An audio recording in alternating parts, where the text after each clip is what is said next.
ቡና በውስጡ ካፌን የተሰኘ ንጥረ ነገር ያለው ሲሆን የደም ግፊትና የልብ ምት መጨመር፣ የእንቅልፍ መዛባትን ሊያስከትል ይችላል። በዓለማችን በየዓመቱ 208 ሚሊዮን የሚሆኑ እርግዝናዎች እንደሚፈጠሩ ይነገራል።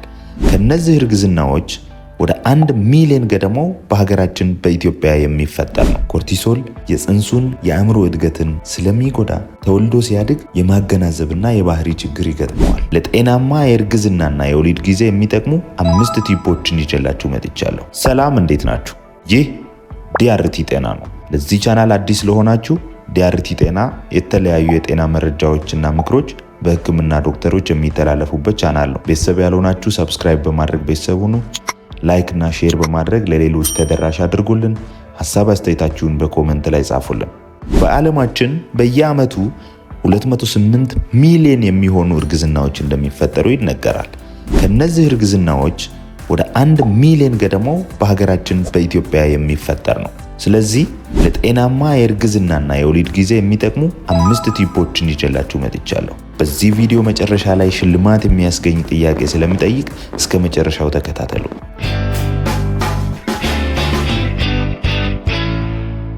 5ኛ፣ እርጉዝ እናቶች ራሳቸውን ከጎጂ ንጥረ ነገሮች መጠበቅ አለባቸው። በአፋችን በአፍንጫችንና በቆዳችን ወደ ሰውነታችን ውስጥ ሊገቡ ከሚችሉ ንጥረ ነገሮች ውስጥ በርካቶች ለፅንስ እጅግ በጣም አደገኛ እንደሆኑ ጥናቶች ይናገራሉ። አሁን በየቦታው የምናገኘውና አብዛኞቻችን የምንጠቀመው ቡና በውስጡ ካፌን የተሰኘ ንጥረ ነገር ያለው ሲሆን በእናትየው የደም ግፊትና የልብ ምት መጨመር፣ የእንቅልፍ መዛባትን ሊያስከትል ይችላል።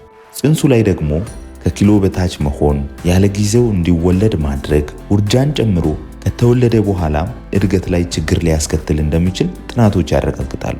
ካፌን የተሰኘ ንጥረ ነገር ከቡና በተጨማሪ በሻይ፣ በለስላሳ መጠጦች፣ በቸኮሌቶችና በመሳሰሉ ነገሮች በተለያየ መጠን ሊገኝ ይችላል። በመሆኑም በቀን ከ200 ሚሊግራም በላይ ካፌን መውሰድ በፍጹም አይፈቀድም። ይህ ማለት በውጫውያኑ ከአንድ ባለ 12 አውንስ ካፕ በላይ ቡና በቀን አይፈቀድም። በእኛ የቡና ሲኒ ደግሞ በ24 ሰዓታት ውስጥ ከ3 ወይም 4 በላይ ሲኒ ቡና ለእርጉዝ እናቶች በፍጹም አይፈቀድም። በአልኮልና ሲጋራ ውስጥም ያሉ ጎጂ ንጥረ ነገሮች የአፈጣጠር ችግርና ውርጃን ጨምሮ ሌሎች ከፍተኛ ጉዳቶችን ሊያስከትሉ የሚችሉ በመሆናቸው በእርግዝና ጊዜ አልኮል መጠጣት ሆነ ሲጋራ ማጨስ በፍጹም መደረግ የለበትም። ጫትም ቢሆን የፅንሱን እድገት የሚያስተጓጉልና የፅንሱን ኪሎ የሚቀንስ፣ ያለ ጊዜ መወለድን፣ የአፈጣጠር ችግርን፣ ውርጃን፣ የፅንሱ ከማህፀን መለያየትን፣ የእናቲቱን የደም ግፍትን ጨምሮ ሌሎች ጉዳቶችን ሊያደርስ ይችላል። ስለዚህ እርጉዝ እናቶች በፍጹም መቃም የለባቸውም። በተጨማሪም በመድኃኒቶች ውስጥም ለፅንስ ጎጂ ንጥረ ነገሮች ያላቸው ስላሉ ያለ ሐኪም ትዕዛዝ ምንም መድኃኒት ባይወሰድ ይመረጣል። በቤታችን በቀላሉ የምናገኛቸው የንጽህና መጠበቂያ ኬሚካሎችና ሌሎችም በጥንቃቄ ሊያዙና ልንገለገልባቸው ይገባል። እነዚህ የምታዩቸው ፎቶዎች የአልኮል ተጠቃሚ እናቶች ልጆች ፎቶዎች ናቸው።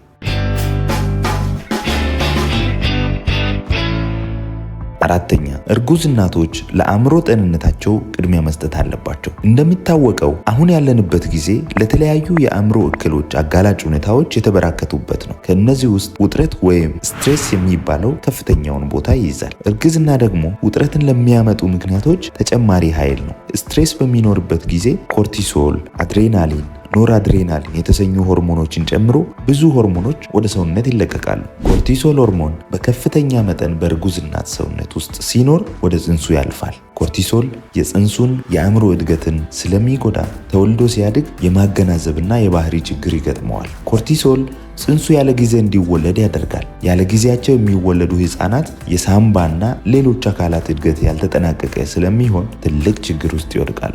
ኮርቲሶል ፅንሱ ኪሎ እንዳይጨምርና በአግባቡ እንዳያደርግ ሊያደርግ ይችላል። የእናቲቱ የደም ግፊት ከፍ ብሎ ፕሪክላምሻ የተሰኘ በሽታ እንዲይዛትና የእርግዝና ስኳር በሽታ እንዲይዛት ሊያደርግ ይችላል። ይህን ሁሉ ጣጣ የሚያመጣውን ኮርቲሶል ከልክ በላይ ከፍ እንዲል የሚያደርገው ጭንቀት የሚያመጣው ስትሬስ ነው። ጭንቀት ከዚህ በላይ ከጠቀስኳቸው ችግሮች ባሻገር የእንቅልፍ መዛባትንና በሽታን የመከላከል አቅምን ማዳከምን በማስከተል ለኢንፌክሽኖችና ለበሽታዎች ተጋላጭ ያደርጋል። በመሆኑም እርጉዝ ሴቶች ከጭንቀት ራሳቸውን መጠበቅ ይኖርባቸዋል። ጭንቀትን ለመቀነስና የአእምሮ ጤንነትን ለማጎልበት እናቶች ሪላክሴሽን ቴክኒኮችን ለምሳሌ ሜዲቴሽን፣ ረጋ ያለ ጥልቅ አተነፋፈስን፣ ዮጋን እንዲጠቀሙ ይመከራል። ቀለል ያሉና ለእርጉዝ እናቶች የሚፈቀዱ የአካል ብቃት እንቅስቃሴዎች ውጥረትን በከፍተኛ ደረጃ ይቀንሳሉ። ከጓደኞችና ቤተሰቦች ጋር ጥሩ ጊዜ ማሳለፍ፣ የተመጣጠነ ምግብ፣ በቂ ፈሳሽ እና በቂ እንቅልፍ ውጥረትን ለመቆጣጠር፣ ጭንቀትን ለመቀነስ እጅግ በጣም ጠቃሚ ናቸው።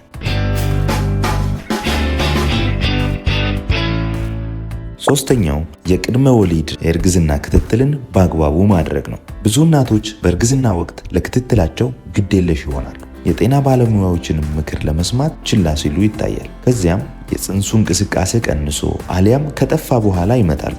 ፅንሱ ከተጎዳ በኋላ ሕክምናው ከባድ ይሆናል። ከዚህ በፊትም በነበረው ቪዲዮ እንደተናገርኩት የቅድመ ወሊድ የእርግዝና ክትትል ቢያንስ 8 ጊዜ መደረግ አለበት። የሚደረግባቸው ጊዜያትም እዚህ ስክሪኑ ላይ በሚታዩት ስኬጁል መሰረት ይሆናል። በቅድመ ወሊድ የእርግዝና ክትትል ወቅት ለእናቲቱ የተለያዩ የጤና ምርመራዎችን እናደርጋለን። የፅንሱን ጤንነትና እድገት እንከታተላለን። አስፈላጊ ክትባቶችና መድኃኒቶችን እንሰጣለን። ከሁሉም በላይ ጠቃሚ የጤና ምክሮችን እንሰጣለን።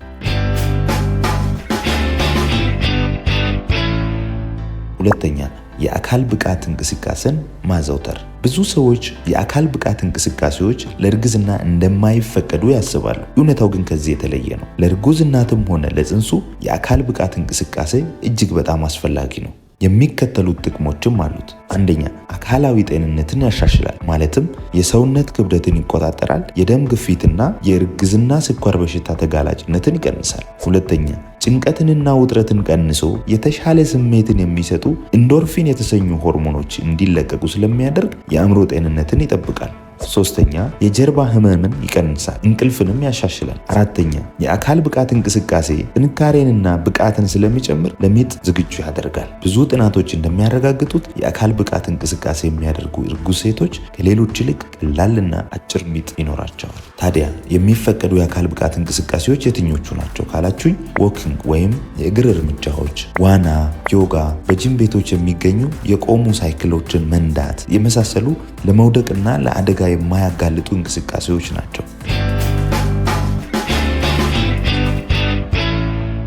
የመጀመሪያው ለእርጉዝ እናቶች የሚጠቅም የጤና ቲፕ የተመጣጠነ ምግብ መመገብ ነው። የተመጣጠነ ምግብ መመገብ ለፅንሱም ሆነ ለእናቲቱ እጅግ ጠቃሚ ነው። የተመጣጠነ ምግብ ማለት አንደኛ፣ ፍራፍሬዎችና አትክልቶችን ያጠቃልላል። ፍራፍሬዎችና አትክልቶች ቪታሚኖችን፣ ሚነራሎችን ወይም ማዕድናትን፣ ፋይበርና አንቲኦክሲዳንት ያላቸው ስለሆኑ ለጤንነት ያላቸው ሚና ከፍ ያለ ነው። ሁለተኛ፣ ፕሮቲኖች ለልጁ እድገትና ለእናቲቱ ሰውነትን የሚጠግኑ ስለሆኑ በጣም አስፈላጊ ናቸው። እንቁላሎች፣ ጮማ የሌላቸው ስጋዎች፣ ጥራጥሬዎች ማለትም ባቄላ፣ ምስር፣ ለውዝ ይካተቱበታል። ሶስተኛ፣ ወተትና የወተት ተዋጽኦች። አራተኛ፣ አይረንና ፎሊክ አሲድ ያላቸው ምግቦች። አምስተኛ፣ ለምግቦች መፈጨት፣ ለደም ዝውውርና ለአጠቃላይ ጤና የሚያስፈልገው በቂ ውሃ ማለትም በአንድ ቀን ከ8 እስከ 10 ብርጭቆ ውሃ መጠጣት ይመከራል።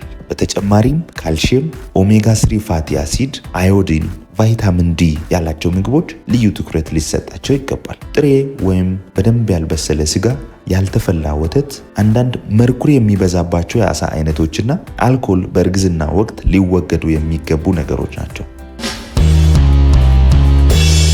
በባለፈው ቪዲዮ እንደተገለጸው ስንት የእርግዝና ክትትል አይነቶች አሉ? ስማቸውስ ምንድን ነው? መልሱን በኮመንት ላይ ጻፉልኝ። በትክክል ከመለሱት ውስጥ አንድ ሰው ተመርጦ የሚሸለም ይሆናል። እሺ ቤተሰቦች፣ የዛሬው ቪዲዮ ይሄንን ይመስል ነበር። ሰብስክራይብ ያላደረጋችሁ ሰብስክራይብ በማድረግ ቤተሰብ ይሁኑ። ላይክ እና ሼር በማድረግ ለሌሎች ተደራሽ አድርጉ። ስለ ጤናው ሐኪሞችን ለማማከር በቴሌግራም ዩዘርኔም DRT Health 7 ያናግሩን። በተጨማሪም በስክሪኑ በሚታዩት ፕላትፎርሞች እንገኛለን። እስከ ቀጣይ ቪዲዮ መልካም ጊዜ። ጤንነት ሀብት ነው። DRT ጤና